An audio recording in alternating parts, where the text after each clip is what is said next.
Annette, I have the pleasure of introducing you today. You are a person who has touched my heart and my soul and my mind. Phrases that describe Annette are no nonsense. Tell it like it is. Oh, I have a question. The qualities and virtues that she possesses are persistence and perseverance, honesty and integrity,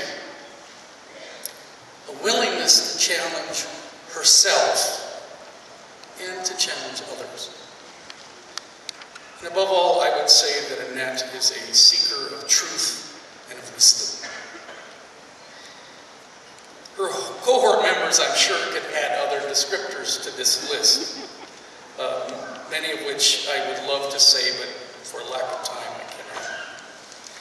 I had Annette for several classes. I think she followed me around, I'm not sure. But the last class I had with her was Religion 350, which is American themes, religious themes in the American culture.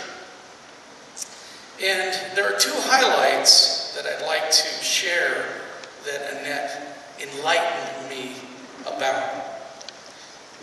As we were discussing, I think week 4, the role of the church and what the church should be like in society.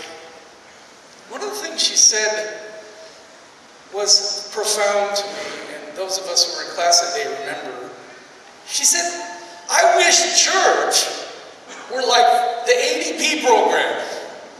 4 hours a week, just one night a week, and it has a beginning and an ending, and we know what we're doing, we're focused. I love that. I love, she said, the chance that I get to know the people with whom I study. And that was huge. It's not as if I want to go and not know people, but I want to really learn and grow and relate and be a part of people's lives. And I think that's wisdom for us.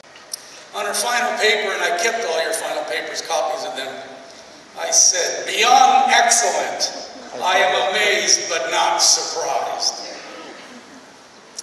In one piece, with your permission or without your permission, Annette said, I was talking with our guest speaker, Jack Bevilacqua, about my media reflection, Enter Sandman by Metallica. It's one of my favorite songs, and I told Jack that I regretted having shared it with the class. He wanted to know why I felt that way. I told him that Religion 350 made me look for religious symbolism in music and movies that I normally wouldn't have given a second thought to. I told him that thinking about Enter Sandman as a religious song made me uncomfortable, and that I wished I could go back to thinking about it the way I had 15 plus years ago. Unfortunately, he and I both agreed that, quote, once your eyes are open, there is no going back. I either need to accept what I have learned about the song and continue to appreciate it, or lament its loss and never listen to it again. Ladies and gentlemen, please welcome Annette Coyle.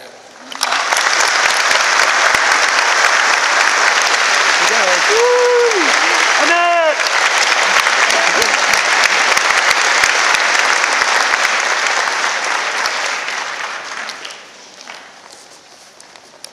Back at you, Mr. B. Greetings, everybody. George Eliot, the English novelist, said, "It's never too late to become what you might have been."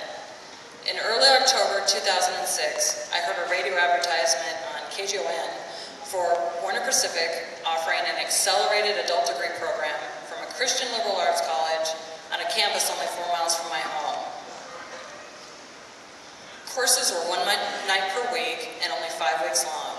The curriculum was predetermined, and I would have the opportunity to begin and complete the program with the same group of classmates. I applied to the school and was accepted, and the cohort scheduled to start November 1st. There are 14 required courses in the business administration program. By my count, I had introduced myself and described the circumstances that brought me to the adult degree program program 7 or 8 times in 18 months. On the first night of the course, I had ready what I thought was going to be my standard answer.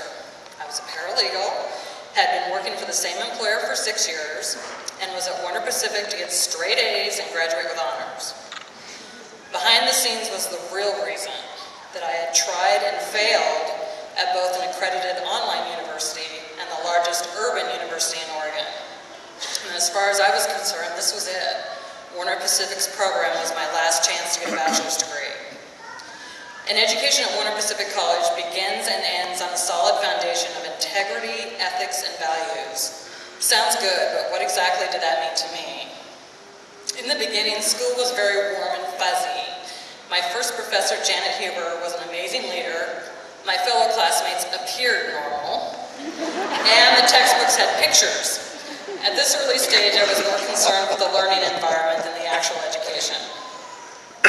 I was only 2 weeks into the second course, which was Dr. Paul's Management Theory and Practice class, when I was let go from my job. My employer and I both knew that I didn't need a business degree to be a paralegal, and my desire to go back to school was just too threatening for her. After the initial shock wore off, I was angry that my control had been taken away.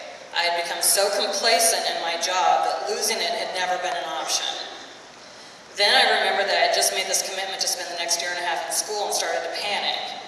I naturally thought my job would always be my primary focus and that school would be secondary. But what if I took this opportunity, reversed my priorities, and while looking for another job, made school my primary focus? I was about to put Warner Pacific's foundation of integrity, ethics, and values to the test. Could it bear my loss of employment and still provide me with the stability and control I needed to get through this dilemma?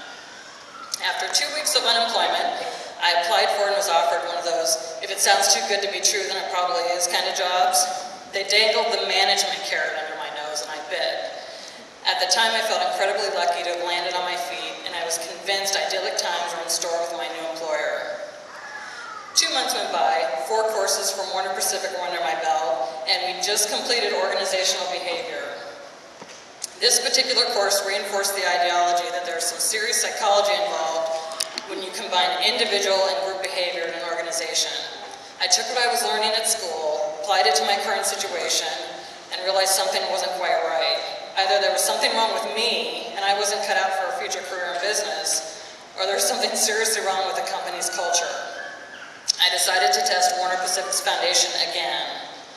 Bolstered by my personal convictions and shored up from my education at the college, I approached upper management about some serious recurring issues within the organization, and even offered suggestions on how to remedy the problems. Instead of thanking me, or offering to change the behavior, the CEO accused me of being naive. She said there's a time and a place to be ethical, and that's at home with her husband and children. I was told there was no room for God in the workplace. Time passed, and I was halfway through the adult degree program. All of a sudden, nestled in and amongst the nice, safe business courses was a required touchy-feely humanities course, Ethics, Faith, Living, and Learning. How was studying ancient philosophers in any way relevant to modern-day business? I literally pulled the answer to that question out of a hat. Each class member was randomly assigned a philosopher on whom we would later give an individual presentation. My philosopher, Simone de Beauvoir, said, "It is always on the basis of what he has been that a man decides upon what he wants to be, and adamantly believe that people use God as an excuse for their actions." Simone de Beauvoir neatly wrapped up my problem and put a bow on it. My boss is going to use God when it suited her, so what was I going to do about it? Could I work for someone with such an immoral character? By the time the 5-week course was over, I had found another job and quit. So going back to the original question, what does integrity, ethics, and values mean to me? It means pulling my head out of the sand and thinking about how I think about my place in this world. By the time I was done with Bill Dobrennan's class on religious themes in American culture, my priorities for coming back to school had completely changed. Professor Dobrennan challenged me to see the world in color and not to worry so much about what I think. It's much more relevant to know why I think the way that I do. At that point in the curriculum, I had a few more courses left to complete, but I'd already figured out the answer. Warner Pacific wasn't making me a better student. Warner Pacific was making me a better thinker.